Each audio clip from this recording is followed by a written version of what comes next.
எடப்பாடியை மிரட்டுவதும் பிஜேபி, எடப்பாடியை வைத்திருப்பதும் பிஜேபி, அதே சமயத்துல இந்த 4 பேரையும் வெளியிலுக்கு ஒன்னா சேர்க்க சொல்றதும் பிஜேபி. அப்ப எதற்கெடுத்தாலும் பிஜேபி பிஜேபி சொன்னா செங்கோட்டையன் நாளைய ஓபிஎஸ்ஆ அல்லது ஏக்நாத் ஜிண்டேவான ஒரு கேள்வி இருக்கா இல்லையா? அச்சம், அதாவது சர்வைவல், பிழைப்புக்கான அச்சத்தை பாஜக உருவாக்குகிறது. அம்மையார் சசிகலா மேல மீண்டும் ஒரு நெருக்கடியை கொடுக்குறாங்க. அதெல்லாம் எதாச்சும் நடக்கிறது இல்லைங்க. எந்த ஆயுதத்தின் எந்த ஒரு நகர்வம் எத்தனை நாள் இல்லாத 2017 ஏற்பட்ட கேஸ் அது.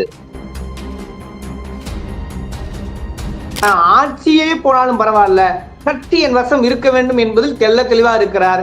எனது இப்போதைய நோக்கம் ஆட்சி அல்ல, கட்சிதாங்கிறது தெளிவா இருக்கிறார். அந்த விஷயத்தில் எடப்பாடி வெற்றி பெற்றதாக ஒரு பல்வேறு விமர்சனம் முன்வைக்கிறாங்கல்ல, அதை எப்படி புரிஞ்சுக்கிறது? இல்ல, அது உண்மைதான். இப்போது எடப்பாடி பழனிசாமி என்ன செஞ்சிட்டு இருக்கிறாரு? அதை பாஜகவிடம் அடகு வைத்திருக்கிறார்.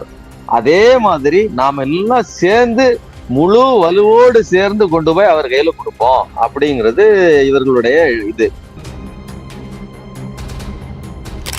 அதாவது ஒன்றுபட்ட அதிமுக எங்கள் இலக்குன்னு சொன்னாலும் நீங்கள் யாருடைய வசம் இருந்து அதை செய்கிறீர்கள் அப்படிங்கிற கேள்வி இது எல்லாருக்கும் இருக்கிறது தான். அதாவது இவர்கள் சுயமாக ஆடுகிறார்கள் அப்படின்னு நம்ம சொல்றதுக்கு இல்லை.